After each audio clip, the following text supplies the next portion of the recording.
നമസ്കാരം.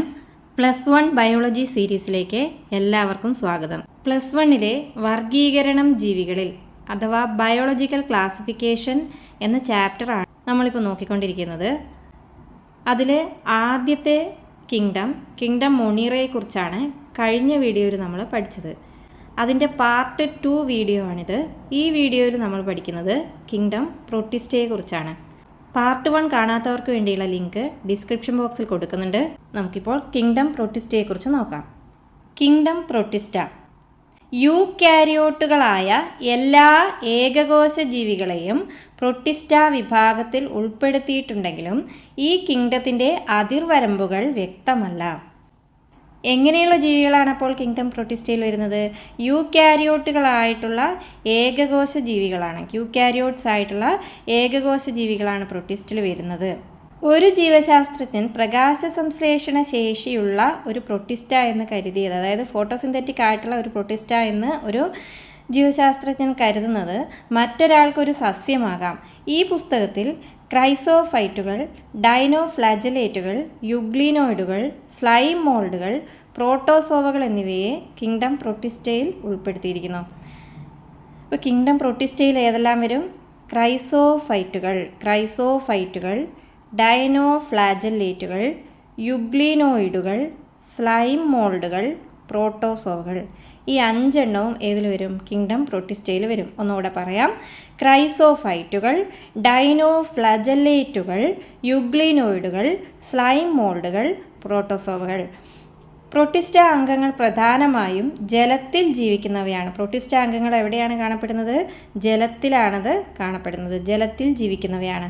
സസ്യങ്ങൾ, ജന്തുക്കൾ, ഫഞ്ചേ എന്നീ കിങ്ഡത്തിൽ ഉൾപ്പെടുന്ന ജീവികളെ ബന്ധിപ്പിക്കുന്ന കണ്ണിയായി ഈ കിങ്ഡം നിലനിൽക്കുന്നു. സസ്യങ്ങൾ, ജന്തുക്കൾ, ഫഞ്ചേ എന്നിവയെ കണക്ട് ചെയ്യുന്ന ഒരു കണക്റ്റിംഗ് ലിങ്കാണ് ഇത് കിങ്ഡം പ്രൊട്ടിസ്റ്റ. യൂക്യാരിയോട്ടുകളായതിനാൽ പ്രൊട്ടിസ്റ്റയുടെ കോശങ്ങൾക്ക് വ്യക്തമായ മർമ്മവും സ്തരത്താൽ പൊതിഞ്ഞ മറ്റ് കോശാംഗങ്ങളുമുണ്ട്. ഇപ്പോൾ എന്താണ് പ്രൊട്ടിസ്റ്റയുടെ പ്രത്യേകത? പ്രൊട്ടിസ്റ്റ യൂക്യാരിയോട്സ് ആണ്. യൂക്യാരിയോട്ടിക് ആയിട്ടുള്ള ഏകകോശ ജീവികളാണ്. അവയുടെ കോശങ്ങൾക്ക് വ്യക്തമായ മർമ്മമുണ്ട്, അതുപോലെ സ്തരത്താൽ പൊതിഞ്ഞ കോശാംഗങ്ങളുമുണ്ട്. മെംബ്രെയിൻ ബോണ്ടഡ് ആയിട്ടുള്ള ഓർഗനലസ് ഉണ്ട്. ചിലതിന് ഫ്ലജല്ലയോ സീലിയയോ കാണുന്നു. പ്രൊട്ടിസ്റ്റുകൾ അലൈംഗിക രീതിയിലൂടെയോ കോശ സംയോജനവും സിക്താണ്ഡ രൂപീകരണവും ഉൾപ്പെടുന്ന ലൈംഗിക രീതിയിലൂടെയോ പ്രത്യുൽപാദനം നടത്തുന്നു. അപ്പോൾ പ്രൊട്ടിസ്റ്റയിലെ പ്രത്യുൽപാദനം എങ്ങനെയാണ്? അലൈംഗിക രീതിയിലും നടക്കുന്നുണ്ട്, ലൈംഗിക രീതിയിലും നടക്കുന്നുണ്ട്. അപ്പോൾ ആദ്യത്തെ പ്രൊട്ടിസ്റ്റ വിഭാഗത്തിനെ കുറിച്ച് നോക്കാം. ആദ്യത്തേത് ക്രൈസോഫൈറ്റുകൾ. ഡയറ്റമുകളും സുവർണ ആൽഗകളും ഈ വിഭാഗത്തിൽ ഉൾപ്പെടുന്നു. ക്രൈസോഫൈറ്റുകളിൽ ഏതൊക്കെയാണ് വരുന്നത്? ഡയറ്റമുകളും സുവർണ ആൽഗകൾ അല്ലെങ്കിൽ ഡെസ്മിഡുകൾ ആണ് ഈ വിഭാഗത്തിൽ ഉൾപ്പെടുന്നത്. ഇവ ശുദ്ധജലത്തിലും സമുദ്രജലത്തിലും കാണപ്പെടുന്നു. അപ്പോൾ ജലത്തിലാണ് പ്രൊട്ടിസ്റ്റ്സ് കാണപ്പെടുന്നതെന്ന് പറഞ്ഞു. അപ്പോൾ ഈ ക്രൈസോഫൈറ്റുകൾ ശുദ്ധജലത്തിലും കാണപ്പെടുന്നുണ്ട്, അതുപോലെ സീ വാട്ടറിലും കാണപ്പെടുന്നുണ്ട്. സൂക്ഷ്മജീവികളായ ഇവ ജലതരംഗങ്ങളോടൊപ്പം നിഷ്ക്രിയമായി നീങ്ങുന്ന പ്ലവകങ്ങളാണ്. അതായത് പ്ലാങ്ക്ടൺസ് ആണ്. നിഷ്ക്രിയമായി ജലതരംഗങ്ങളോടൊപ്പം വേവ്സിനോടൊപ്പം ഇങ്ങനെ നീങ്ങുന്ന പ്ലാങ്ക്ടൺസ് ആണ് ക്രൈസോഫൈറ്റുകൾ എന്ന് പറയുന്നത്.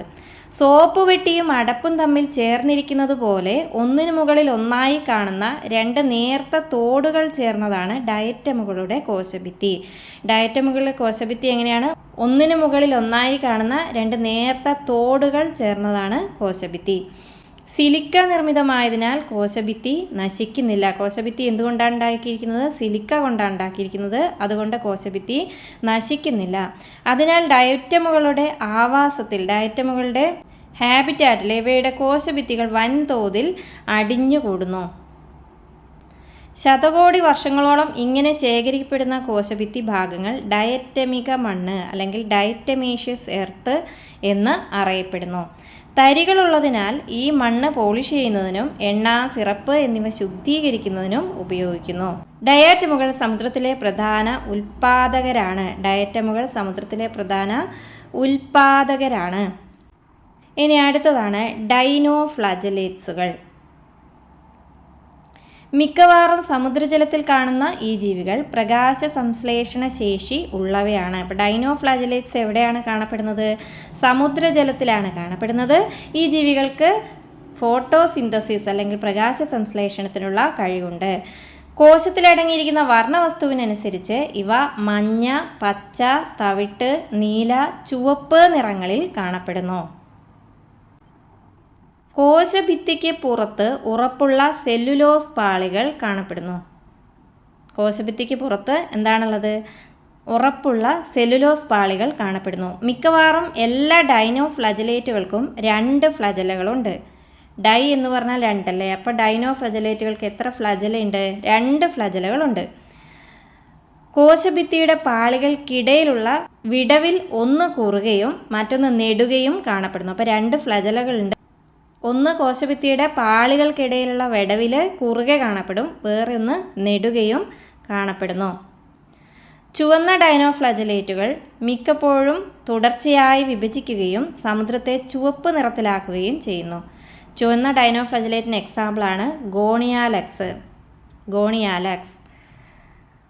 ഇങ്ങനെ ഈ ചുവപ്പ് നിറത്തിലാക്കുന്നതിനെയാണ് നമ്മൾ എന്ത് പറയുന്നത്? ചുവന്ന തിരമാല അല്ലെങ്കിൽ റെഡ് ടൈഡ്സ് എന്നാണ് പറയുന്നത്.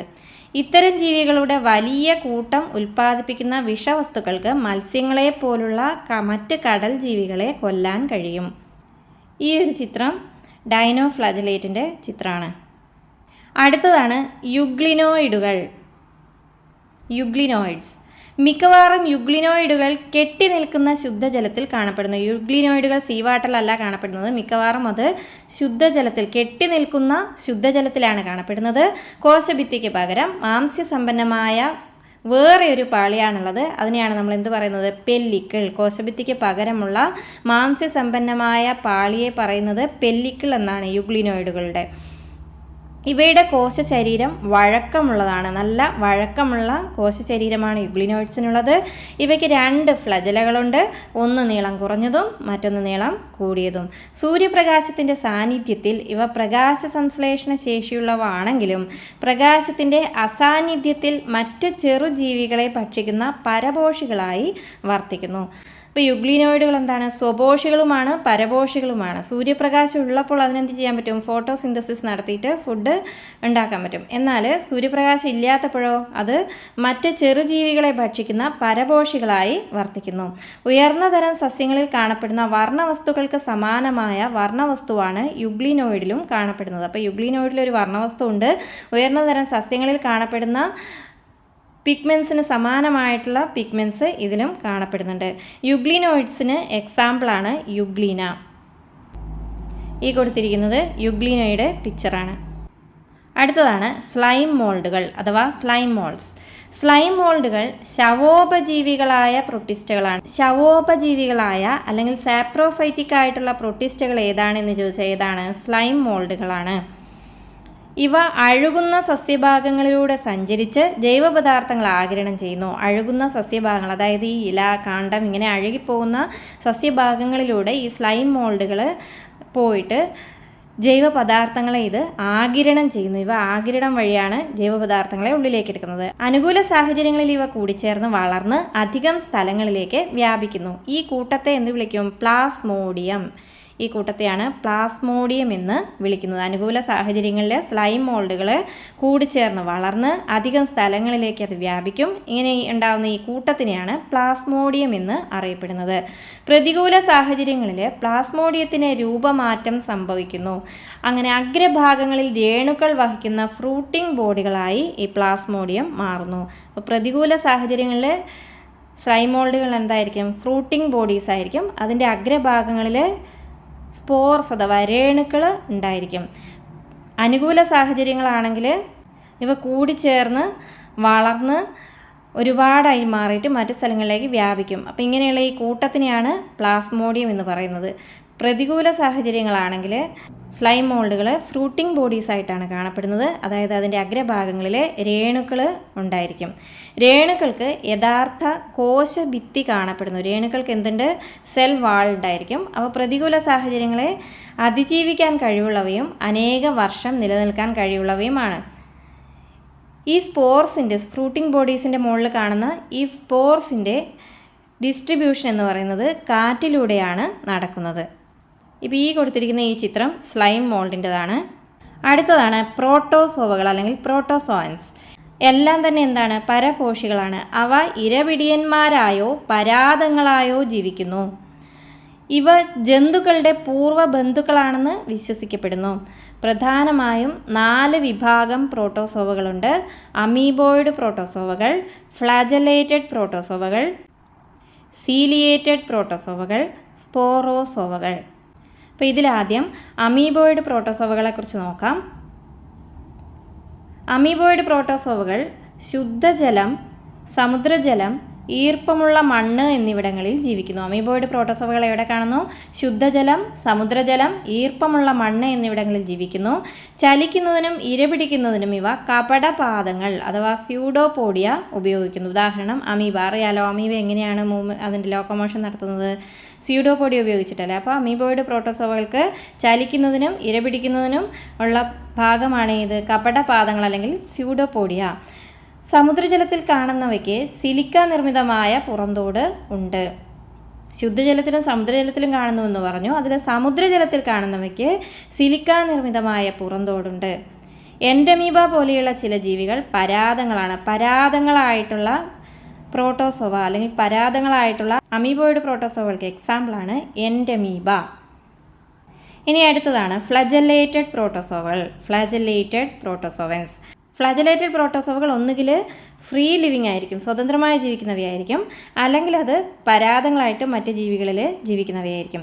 ഇവയ്ക്ക് ഫ്ലാജല്ലയുണ്ട്. ഫ്ലാജലേറ്റഡ് എന്ന് പറയുമ്പോൾ അതിന് ഫ്ലാജല്ലയുണ്ട്.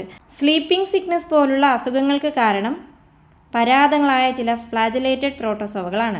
Sleeping sickness, African sleeping sickness ഉണ്ടാക്കുന്ന പ്രോട്ടോസോവയാണ് ട്രിപ്പാനോസോമ.